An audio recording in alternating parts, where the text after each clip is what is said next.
Hi, welcome back to our channel. For today's video is how to create a YouTube outro. A YouTube outro, sometimes called the end screen or end card, is the last part of the video after the main content is done.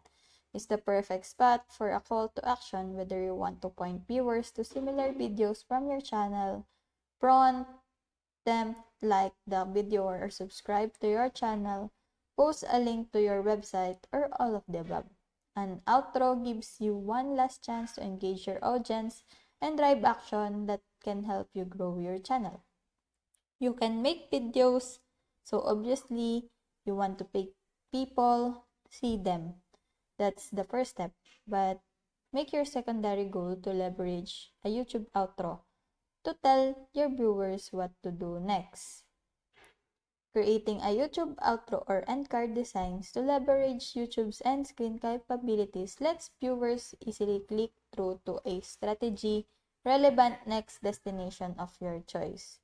Here are the 4 types of content you can use in your end screen to YouTube called elements. They are video or playlist. Link to a different individual video or playlist of multiple videos. Subscribe. Link to your own channel where a viewer can click to subscribe.